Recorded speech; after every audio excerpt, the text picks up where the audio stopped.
Veda means knowledge.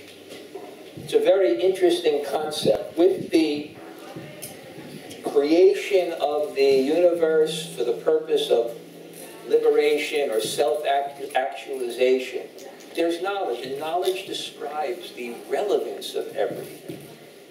So this Veda will give you all the tools to understand you're actually this. You have no problems.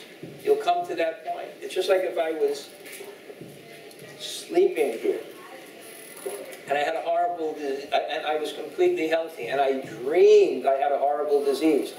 My problem would be what? It wouldn't be actuality. My problem would be perception. So this knowledge, though it has to be communicated. It's not enough to speak the truth.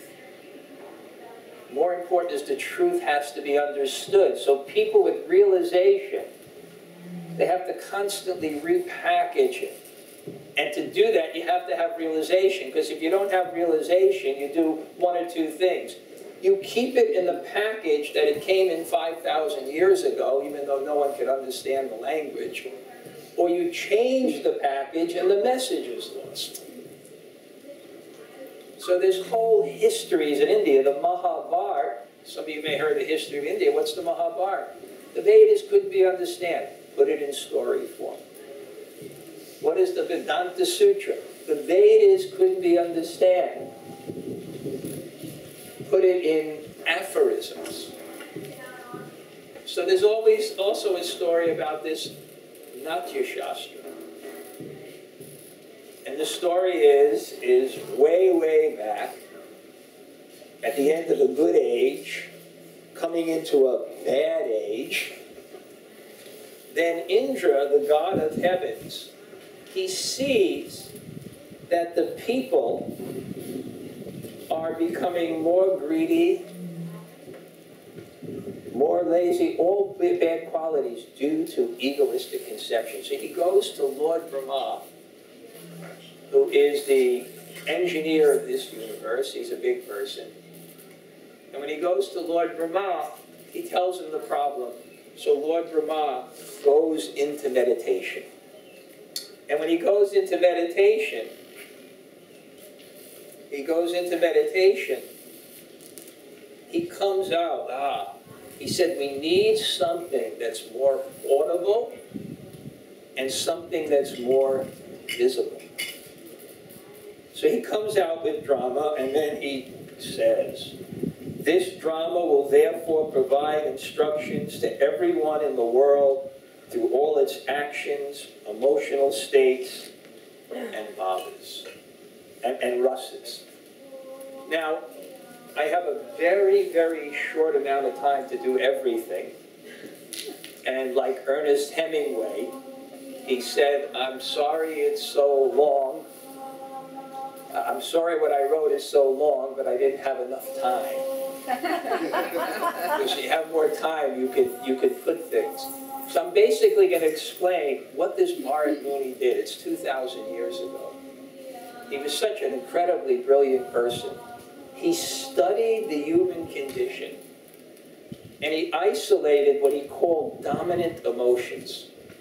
We have transitory emotions, but there's dominant emotions, like tragedy. It's just all-consuming.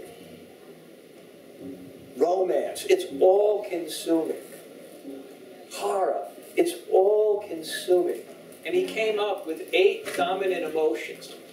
And then he studied those emotions. And he said, let's see the characters that embody that emotion. Let's see the setting that embodied that emotion.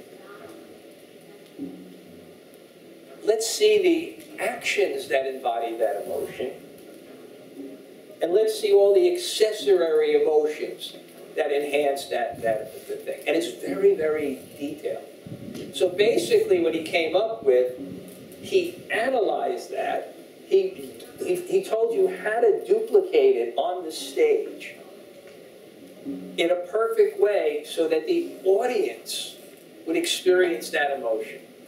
Now, I'll get a little bit to the history, why that experience was considered yoga and uplifting. It's not an advertisement here, but it fits into what I'm saying here.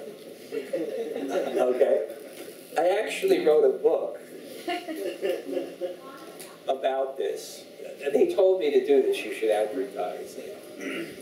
What is the place where you're selling those books, Sean? What's it called? Oh, it's in we call it Dhanurdhara Sangha. And it's No, it has a sign there. It's under the men's room. Bhakti Boutique. No. Pure Bhakti? No. The essence of something. Oh, Healing Essence. Healing essence. It's When you go in, a poster of... you go farther, I'll be standing there, but it's such a relishable thing. The complexity of it and the science of it, of how to actually duplicate those emotions.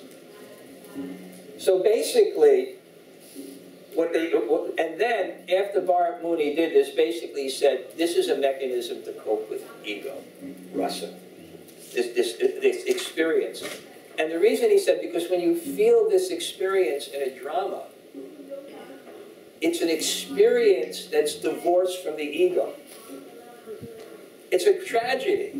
And the people in the drama are suffering that tragedy endlessly. You're enjoying it, but feeling the tragedy. So your experience of tragedy is divorced from the limited conception of I. And he said that this would be, there were different people who said that, yeah, this is completely the mystical experience. You know, even though it had another agenda when it started, other people said, well, this experience, it really leads us in the direction of that, of getting. And just a little bit to share with you, he said, for the duration of the aesthetic experience, one steps out of ordinary time and space, and most importantly, identity. Same obstacles that prevent one from enjoying a poem or drama are the same obstacles that maintain the elusive I. And the spectator is no longer felt in connection with the empiric I. It is the power of abolishing the limited personality of the spectator. So he had this idea, and that you could have some kind of glimpse of the pure self, which is covered by the selfishness, because there's an experience there that's without selfishness. And the Kashmiri Shaivites, which are Advaita Vedants, everything is one, everything else is an illusion. They had an understanding that it would create a oneness. It's just like I've been speaking in so many places for so many years. There's an experience when I'm speaking to an audience as if they have a single pair of ears and a single mind. Real relish. Shared bliss is higher than individual bliss. Ishri, that's the essence of kirtan. That's the essence.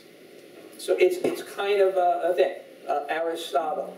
I don't want to take life into the drama, but Aristotle, Plato didn't like drama. He said the philosophers would be able to exemplify things properly, and the imitators, they're just, you know, Aristotle had some more feeling for that kind of drama. But there was a feeling of catharsis. It was some kind of emotional experience that would be very, very healthy. And they were related to this kind of oneness. Just like one favorite part of mine of Chaitanya, Ishwari reminded me that of Chaitanya. When his people were seeing him, they loved him so much. It said they gazed at him as if with a single pair of eyes. It was a unity. A unity is created in an aesthetic experience. A unity that gives you a little shift. Let me get out of that mood where I'm in the center. Everything else is an object. It's a much better feeling to do so. Now, I'm in the tradition, the Bhakti tradition,